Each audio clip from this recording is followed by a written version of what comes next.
City India news Telugu. ఈరోజు భూత్పూర్ మున్సిపాలిటీలో ఒక పండగ వాతావరణం కనిపిస్తూ ఉంది. మేము అధికారంలోకి వచ్చిన ఈ 2 సంవత్సరాల్లో ఈ పండగ వాతావరణం కంటిన్యూగా కనిపిస్తున్న విషయం మీకు అందరికీ తెలుసు. దానికి ప్రధాన కారణం ఈరోజు ప్రజాపాలన, ప్రజల కోసం ప్రజలు మెచ్చే విధంగా పాలన అందిస్తున్న మా ముఖ్యమంత్రి గారు కానివ్వండి, మేము కానీ అవన్నీ నచ్చి ఈరోజు మాకు పట్టం కడతా ఉన్నందుకు తెలంగాణ ప్రజలకు ప్రత్యేకంగా ధన్యవాదాలు తెలియజేస్తా ఉన్నాం. ఈరోజు ముఖ్యంగా భూత్పూర్ మున్సిపాలిటీకి సంబంధించి ఈరోజు పెద్ద ఎత్తున బాల్కోటి మాజీ కౌన్సిలర్ 1వ వార్డు కౌన్సిలర్ నాయకత్వంలో దాదాపు 400-500 మంది ఈరోజు కాంగ్రెస్ పార్టీలో చేరిన విషయం మీ అందరికీ కూడా తెలుసు. వాళ్ళందరూ కూడా ఒకటే చెప్తా ఉన్నారు, ఈరోజు మేము కాంగ్రెస్ పార్టీలో చేరడానికి ప్రధాన కారణం కాంగ్రెస్ పార్టీ చేస్తున్న అభివృద్ది. ముఖ్యంగా గ్రామాల మీద ప్రత్యేక శ్రద్ధ పెడుతూ పట్టణాలలో కూడా అన్ని రకాల సమస్యలను పరిష్కారం చేస్తూ అనునిత్యం ప్రజల మధ్యలో ఉంటూ ప్రజల సమస్యలను పరిష్కారం చేస్తూ ముందుకు పోతున్నారు. కాబట్టి మీ వెంట నడుస్తామని చెప్పేసి ఈరోజు బాల్కోటి గారు కానీ వాళ్ళతో పాటు జాయిన్ అయిన వాళ్ళందరూ కూడా చెప్తా ఉన్న విషయం మీ అందరికీ కూడా తెలుసు. ఈరోజు ముఖ్యంగా పాలమూరు జిల్లా మీకు అందరికీ కూడా తెలుసు. మన పాలమూరు ముద్దుబిడ్డ గౌరవ ముఖ్యమంత్రి రేవంత్ రెడ్డి గారి నాయకత్వంలో ఈరోజు పాలమూరు అభివృద్ది పరుగులు పెడుతున్న విషయం మీకు అందరికీ తెలుసు.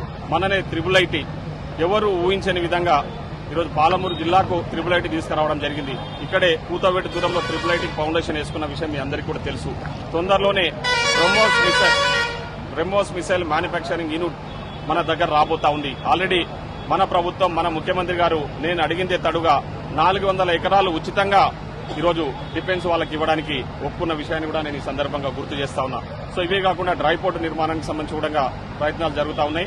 ముఖ్యంగా కరువెన ప్రాజెక్టు దగ్గర ఒక పెద్ద ప్రాజెక్ట్ అంటే ఒక పరిశ్రమ తీసుకొచ్చి ఈ ప్రాంత ప్రజలకు యువకులకు ఉపాధి కల్పించాలనే లక్ష్యంతో మేము ముందుకు పోతా ఉన్నాం.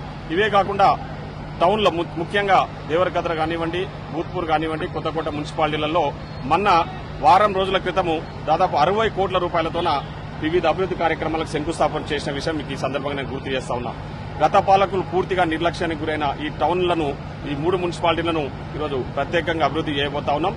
ఆ నిధులు సంబంధించి శంకుస్థాపనలు చేయడం జరిగింది. పనులు కూడా మొదలైనాయి. ఆల్రెడీ పనులు కూడా చేస్తా ఉన్నాం.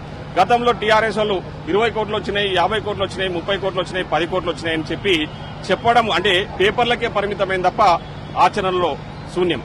కానీ ఈరోజు మేము ఆచరణలో పెట్టి పనులు మొదలుపెట్టి అంటే శంకుస్థాపనలు చేసి ఆ పనులు కూడా చేస్తున్న విషయాన్ని ప్రజలు గమనిస్తా ఉన్నారు. ఈరోజు దేవరకద్రకు సంబంధించి మీరు చూస్తా ఉన్నారు. దేవరకద్ర గతంలో పూర్తిగా నిర్లక్ష్యానికి గురైంది. ఈరోజు దేవరకద్రలో డిగ్రీ కాలేజ్ తీసుకురావడం జరిగింది, కోర్టు తీసుకురావడం జరిగింది.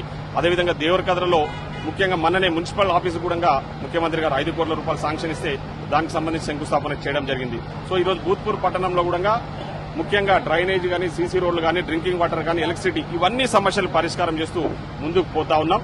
భవిష్యత్తులో మున్సిపాలిటీలో ఎలాంటి సమస్యలు లేకుండా చేయాలనే లక్ష్యంతో ముందుకు పోతా ఉన్నాం. కాబట్టి మాకు ఆల్రెడీ పూర్తి నమ్మకం, విశ్వాసం ఉంది. ఈ 3 మున్సిపాలిటీలలో ఉన్న 37 వార్డులలో కూడా కాంగ్రెస్ పార్టీ తరఫున నేను నిలబెట్టిన అభ్యర్థులే భారీ మెజార్టీతో గెలవబోతా ఉన్నారు. ఈ 3 మున్సిపాలిటీలలో కూడా చైర్మన్లు కూడా కైవసం చేసుకోబోతా ఉన్నాం.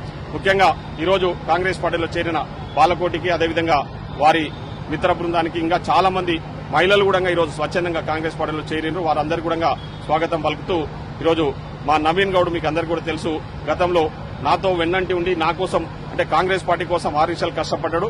రిజర్వేషన్ రాకపోవడం వల్ల ఈరోజు అవకాశాలు రాలేకపోతున్నాయి. తప్పకుండా రాబోయే రోజుల్లో ఇప్పుడున్న లక్ష్మణ్ యాదవ్ ఏదైతే ముడా చైర్మన్ పదవి ఉందో ఆ పదవి కాలం అయిపోయిన తర్వాత నెక్స్ట్ ముడా చైర్మన్ పదవి కూడా నవీన్ గౌడ్కు ఇవ్వబోతా ఉన్నామని కూడా ఈ సందర్భంగా తెలియజేస్తాను. Thank you.